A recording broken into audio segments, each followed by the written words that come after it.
Hi my gardening friends, this is part 2 of my garden tour through my perennial bed. And we're still in the shade area, part sun. And if you like a bright color in the shade, this grass is a Japanese grass, slow growing, likes the shade, and I think it's called all gold or aurora, one of those two.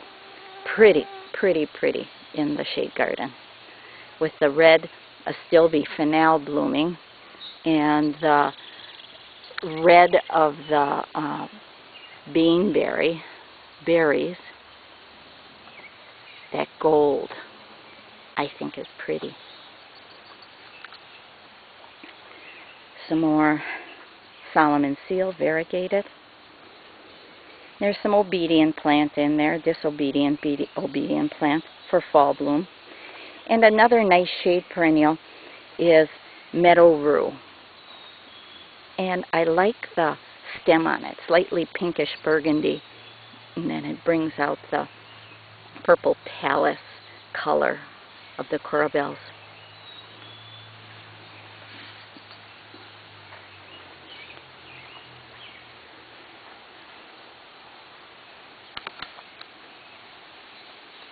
Yes, I take all the flowers off my hostas. I like just the leaf texture. It's like weaving a tapestry of different greens with a touch of red. So it's a preference of mine to take it off. Another great shade perennial to give you a little color is masterwort. And this one is pink, but I think they're coming out with some deeper colors now.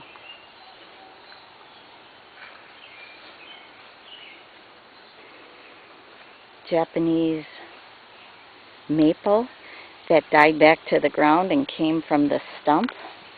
And that is blood good. And why it isn't a darker red, I think it's because it's not getting enough sun down here. And then my ferns. All given to me from friends. I think they're ostrich, and there might be a few cinnamon ferns in there. Quite drought tolerant, but because they've gotten so much rain, they're getting huge this year.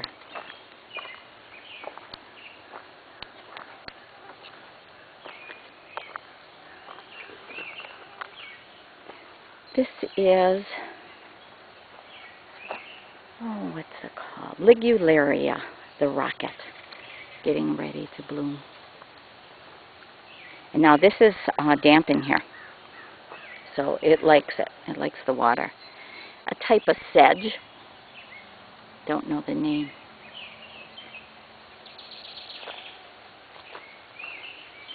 We're down in my, where you're looking now is my bog.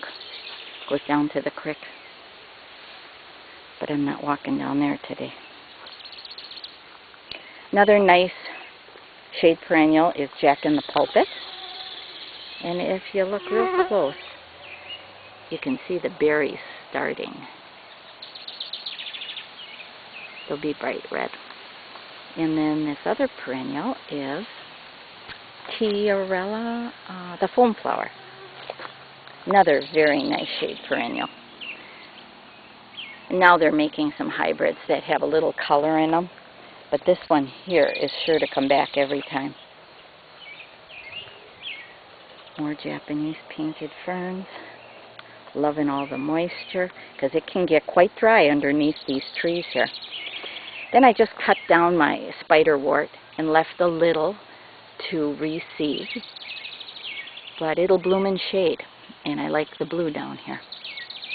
Lungwort, this is called Mrs. Moon, and I did spray with a slug homemade spray down here in the hosta area because I was starting to have trouble with slugs, and it's 1 part ammonia with 4 parts water, and it kills on contact.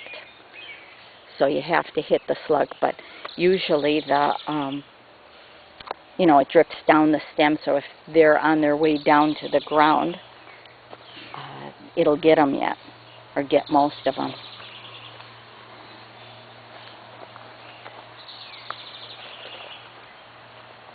Siberian iris, I think Caesar's brother. Another Japanese grass. A lot of gold with a little green in it. Likes it down here because of the bog. And Ligularia or Cello. Of course the slugs like it down here, but the deep color of the foliage I really like, and it gets a gold flower. Probably the plant gets, the stem gets about 5 foot. Gold flower. I put a little masterwort down here because it does like the dampness, so I'm letting it spread down here, masterwort, and then this here is, I can't remember it right here, loosestrife, variegated loosestrife, likes the bog. The globe flower, that's what this is, the globe flower, and that likes moist too. So I hope I'm helping you with a little color in the shade. A native that I just cut down because it got too tall, white flower spiky, is Culver's Root.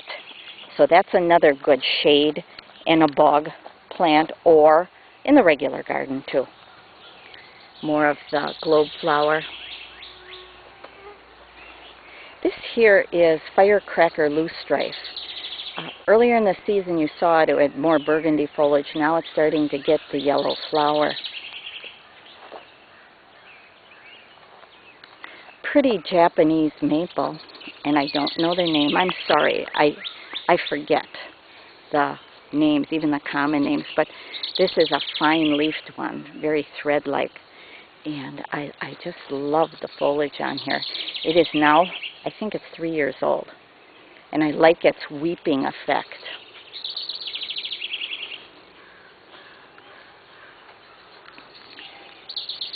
Big blues. Oops, I see I missed the flower. If I get them early enough, I can just snap them off. And then more energy goes into making a bigger plant instead of producing flowers. And I have enough flowers up in the garden for the hummingbirds and the butterflies and the bees. So thanks for tuning in to part 2 of my garden tour. I will have a part 3 also up in the sun garden, so please join me. Hope you enjoyed. Thank you. Bye-bye.